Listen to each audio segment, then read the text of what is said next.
Well, my name is Nitin Dahad, and I'm talking to Xiaotong Hu, who's head of connectivity product management at Smart Europe. Xiaotong, hello. Hi, Nitin. Nice to meet you here. I'm Xiaotong from Smart Europe GmbH, taking care of the product management of in-car connectivity as well as digital services, over-the-air update, and some testing. Great. So, Xiaotong, I think what I wanted to chat about today is some of the things that were talked about around in-car infotainment, connectivity, and just tell me a little bit about your thoughts on that.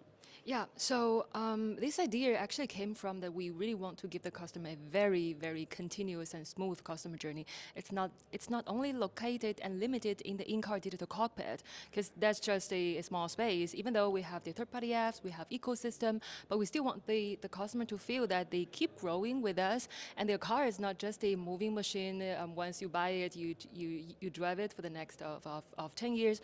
We really want this car to be providing an immersive experience and always keep it up to date. And that is why we have the concept of over-the-air update. I would say that nobody will ever buy a phone which cannot be upgraded, right? So we are now providing 3 to 4 times over-the-air update to our smart customers. We have over 10,000 cars on the road, and these updates are not just focusing on these in-car operating system, just giving you more apps or giving some more features on the navigation. It actually covers more than, let's say, 75% of the ECUs in car, from driving, from the charging components, from what you see on the instrument cluster, what you hear as a warning or an alert in terms of safety. Of course, infotainment is a big portion of the overall spectrum.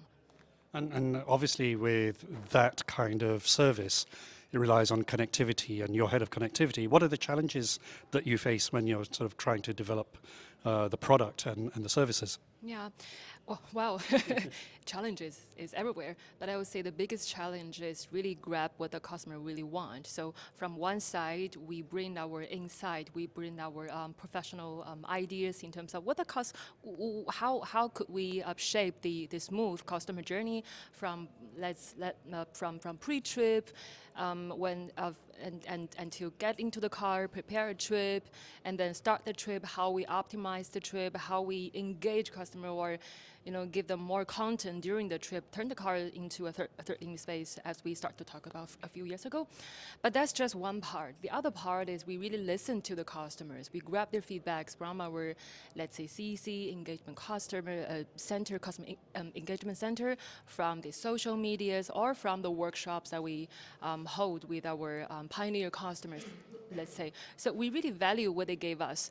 Some of them are really criticism. Let's say there's nothing wrong to say that the customers sometimes give a really critical feedback.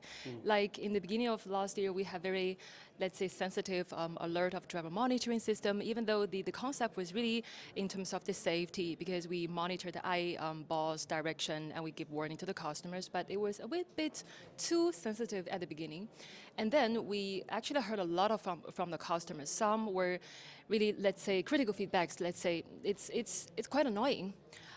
So we decided, okay, let's try to find a balance in between human and technology. Let's try to make it a more convenience and non-annoying way to bring this alert to the customers. And therefore, we took several months actually to bring a more fine-tuned algorithm, and then push it just after, let's say, a quarter after we start to deliver the cars.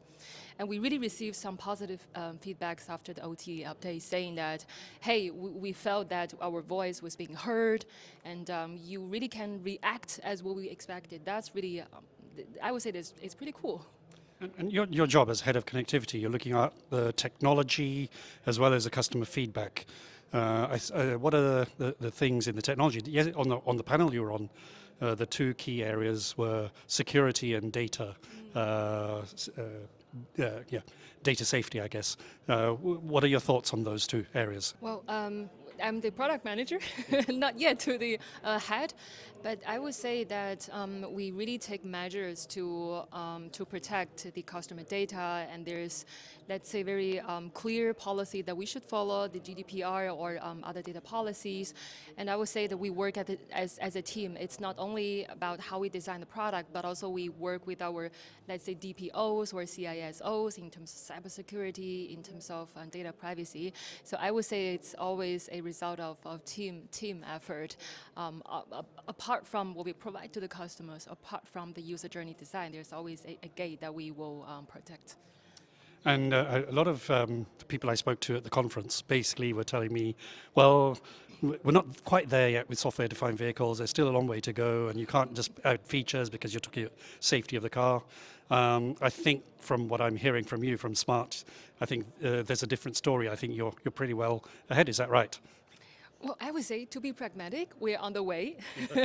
We're on the way to the software-defined vehicles, because before that, so back to, let's say, a decade ago, we started to talk about connected cars. Back then, there was a time that we have the calls in car, the e-call, b-calls, and have the navigation. And then we started to say, okay, then how about we bring more contents to the cars? And then back to, let's say, 5 or 6 years ago, we have the streaming services, and then we even have the, like some of the cars have video streamings in car. We have a few games in car to fill in the time of charging.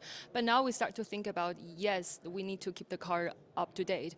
So I would say the future is not yet there, but we are on our way to shape the car into a software-defined vehicle.